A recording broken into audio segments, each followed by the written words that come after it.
Annie, give me your locket. But Mr. Warbucks, I know, but it could be our best clue yet. I'll have the FBI trace it, and we'll find out who bought it. And who knows, maybe in a few days we'll know who your parents are. Okay, and maybe they should have my note too. Sure. You may be meeting your mother and father real soon. Really? Really. Oh boy, I gotta write a letter to the kids about this.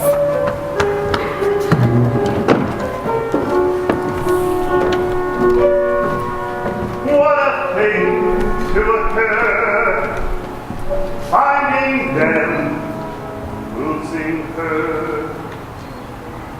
Oh, you won't be an orphan for long. And Mr. Warbucks says that I'm going to be meeting my mother and father within a couple of days. And we're going to be on the radio, so make sure you listen, okay? So maybe now it's time, and maybe when I wake, they'll be there calling me baby, maybe.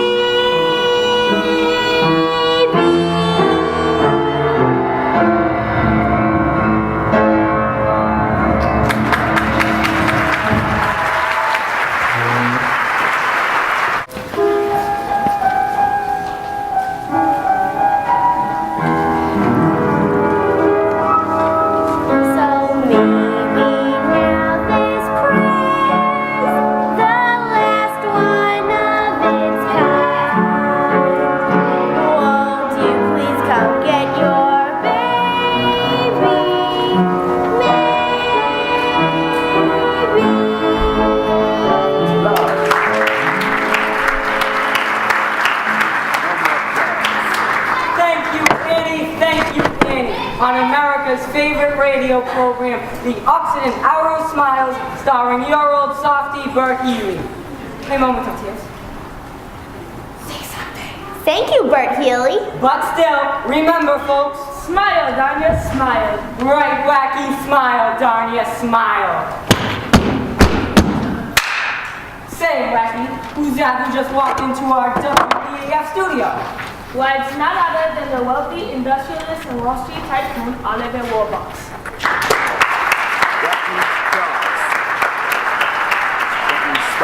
Now, Oliver Warbucks, I understand you have something to tell the folks at home about wonderful little Annie here.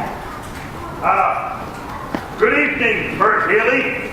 Annie is an 11-year-old foundling who was left by her parents on the step of New York Municipal Orphanage on the night of December 31st, 1922.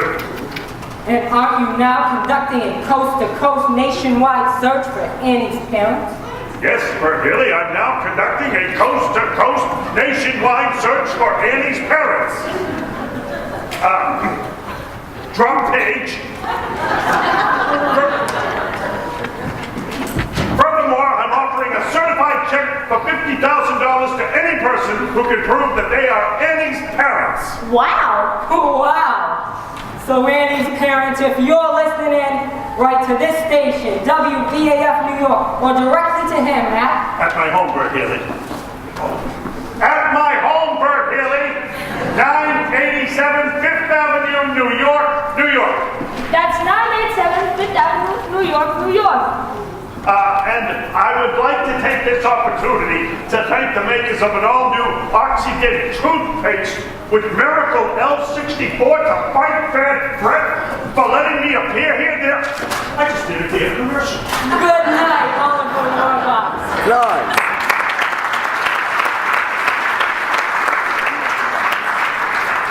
Thank you for dropping by, Oliver Warbucks.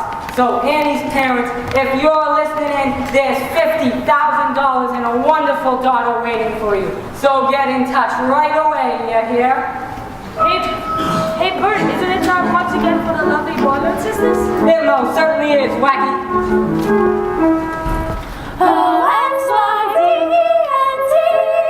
The toothpaste of the stars. To make your teeth Hollywood right. So for all the Hour of Smiles family, Ronnie and Connie and Bonnie and Wacky, ladies and gentlemen, the lovely Boylan sisters.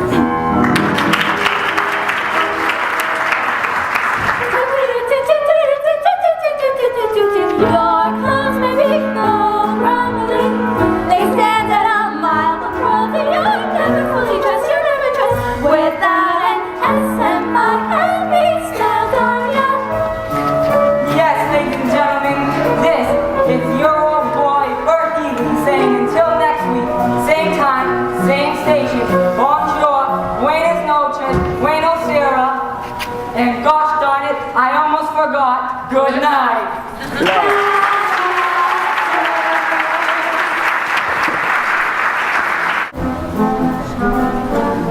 Holy cow, Annie on the radio. Coast to coast. She's famous. Thank you. Wish I was on the radio. Yeah. Nah, not me. Wants to be on double radio. I do. So for all the hours of smiles, family, finally, this is Bert Haley saying, hey ho, Dan, hey, Dap and Dan, you both got your style. But brother, you're never fully dressed without a smile. Your clothes may be gold crumbling. They stand at a mile. But brother, you're never fully dressed without a smile.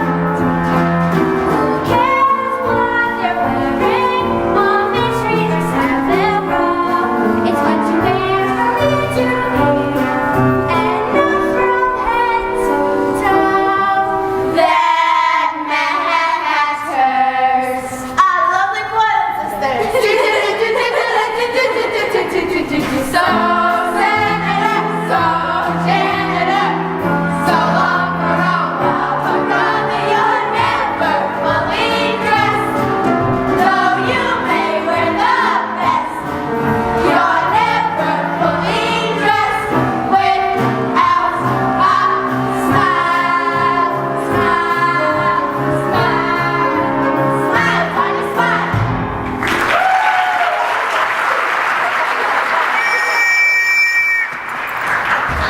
More happiness in here. No, Miss Hannigan. What are you doing? Annie was on the radio. Yeah, I heard it. Next thing you know, they'll be making a musical about her. Now clean up this mess. Oh my goodness, Miss Hannigan. Say it. $50,000 reward. A $50,000 reward. What I could do with $50,000. I hate that Annie so much you think I was her mother. Excuse us, ma'am. We knocked upstairs, but nobody answered. Are you the lady that runs this here orphanage? Yeah? Oh, Ralph, I'm scared. What if something happened to her? Hush, Shirley. It's gonna be all right, Shirl. She's gonna be here, and she's gonna be ours again. Ma'am, What do you want? we had terrible troubles back then. We had to leave a baby here on the front stoop. Our little girl, our Annie. Annie? You're Annie's parents? Please, nothing's happened to her. I can't believe it. Annie's parents. Where'd you say you come from again? We come from a little farm up in Canada, Manitoba. where they got lots of chickens, Little chickens. and ducks, Ducks. and geese, Oh, you should see all the geese. and roosters. Gotcha, sis. Oh God, Rooster, I never would have known it was you in 100 years. Fool Jaggy, we're gonna fool Warbucks too. Get ourselves 50,000 big ones. This is gonna be the best bunco job ever, Aggie. I know a guy out of jail who can doctor up a fake birth certificate or any other papers you may want. But we need your help, Aggie, on details about Andy that can help us pull this thing off. Sure, I could help you a lot. But what's in it for me? Ralph. Three-way split, Aggie. Half. Half. Half, straight down the middle, 25 grand each. But we gotta do it fast, Aggie. Give us some of the old rooster razzle-dazzle. In and out, 2-3 minutes at the most. Get the money, get the kid, and get the hell out of town. Yeah, the kid. Annie, that's the problem. What are we gonna do with her afterward? Aggie, that's no problem. When Rooster wants something to disappear, it disappears. For good. Rooster! Come on, sis. We get the 50 grand, we blow this crummy town, and Lil and me'll meet ya. Where? Oh yeah. Easy Street. Easy Street.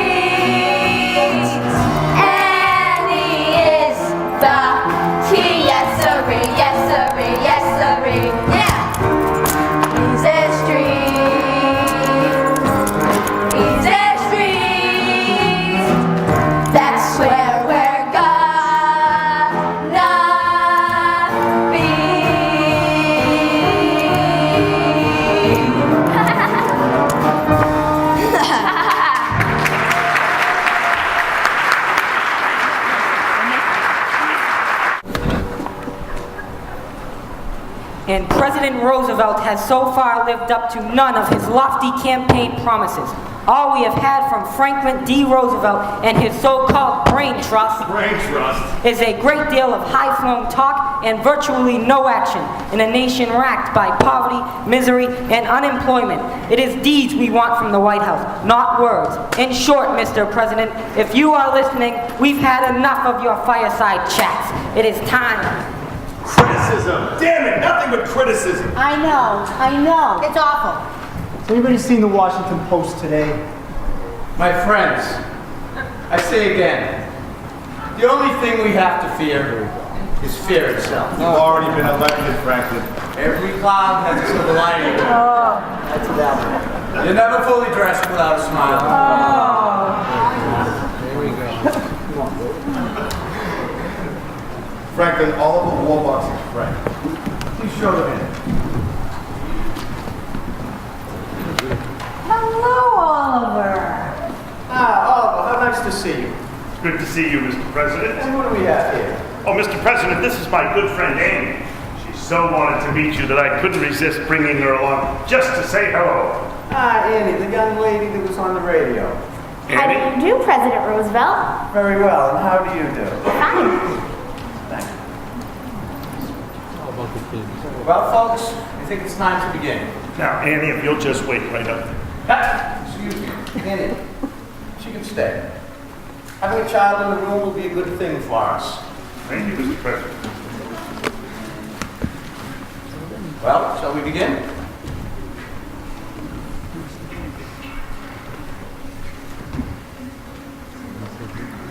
Are you ready to begin? Does anyone have the figures?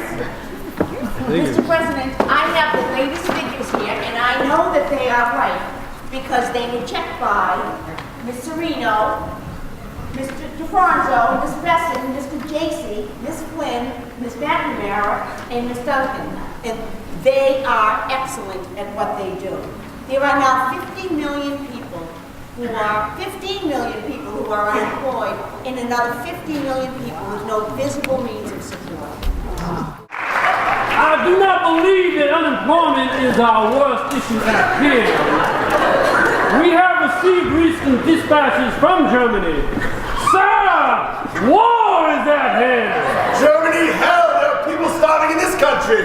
Harold, I know, but...